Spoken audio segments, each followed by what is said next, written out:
Hey guys, Dr. DiLallo here from Performance and Wellness Chiropractic. I wanted to come to you to talk to you today about shoulder pain. The most common condition we usually see in our office is called shoulder impingement, and what that usually presents as is pain in the front of shoulder, usually around right here, that occurs with either forward flexion of the arm coming up and overhead. Usually that limits your range of motion. You are unable to get full flexion of the shoulder, which is usually thumb back pointing towards the back of the room and arm fully flushed next to the ear. So today we're going to go over a few quick stretches to help you kind of maintain this on your own at home. The first move we're going to cover today is just a simple overhead banded distraction. Again, we're going to use the jump stretch bands like we did in the last video. So you're going to take the jump stretch band, find something that's stable to anchor it on, like this pole here. We're going to come up overhead, loop it through, choke it around the pole here. You're going to take your hand, come underneath and through to lock it around your wrist. Then we're just going to gently step back, let it kind of traction, pull the shoulder out, sink the hips back, our back is flat, and kind of sink into the stretch here. And then once we're here, you're free to move around, freestyle a little bit, rock around, find where it's most tight, turn the hand, the palm towards the ceiling, palm back towards the ground, kind of lean into it, lean away, find wherever it's most tight, rock into it, hold for a few seconds, then rock out. This is also a good way to mobilize for the overhead position if you're performing either overhead squats or Olympic movements. As you can see from when I demonstrated the stretch, I'm able to sit back into my hips, work on the hip hinge archetype while keeping a neutral spine and mobilizing my arm up overhead.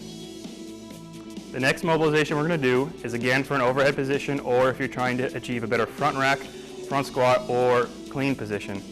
Again, the band is going to be up here, attached to the rack, or the pole, whatever you have that's stable and you can anchor it on.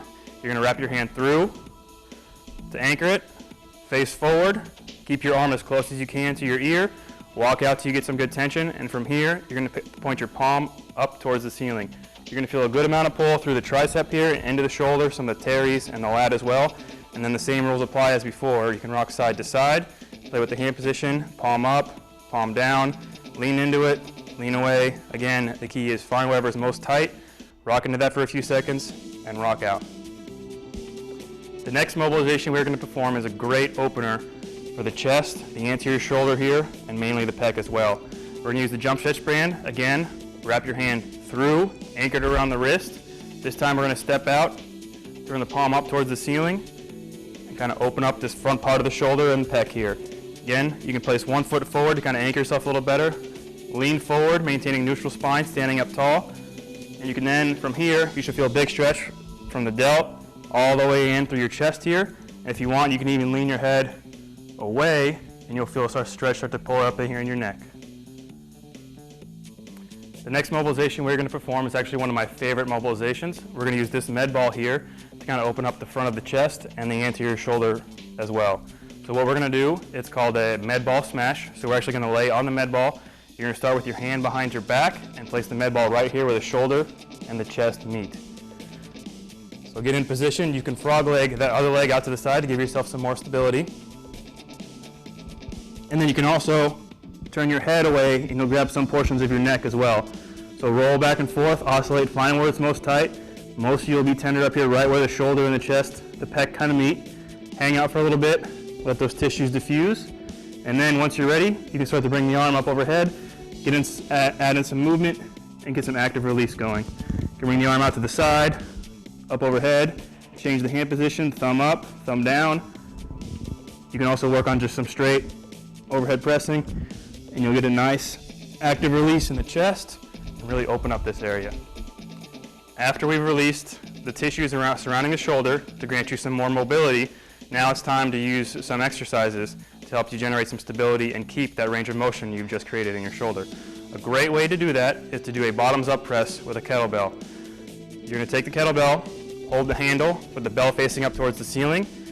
Here, as you can already see, it's pretty unstable. The bell's going to shake naturally. That's going to cause reflexive micro-contractions here in the shoulder to cause the smaller muscles of the rotator cuff to take over instead of the larger muscles like the deltoid, the lat, and the pec. So we're going to start here. We're going to breathe all of our air out, keep our rib cage down, inflate our abs, activate the trunk here.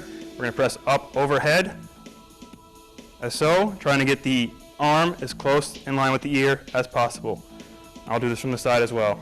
So again, air out, inflate the trunk, stabilize here, Press up overhead, arm as close to the ear as possible. And if you notice as I'm pressing, I'm not pressing and leaning back to get that full range of motion. I'm keeping my spine stable. I'm using purely glenohumeral or shoulder range of motion to get the kettlebell up overhead. This is also a great exercise as, due to the unstable pressing motion, it's going to force you to go into a plane of scaption or move your shoulder out just a little bit versus pressing straight up overhead. And actually a lot of people who have impingement or shoulder pain can do this exercise with no pain. The routine I just demonstrated is a great way to mobilize your shoulder, manage pain, and get back to training how you want to. So give it a shot and let me know what you think.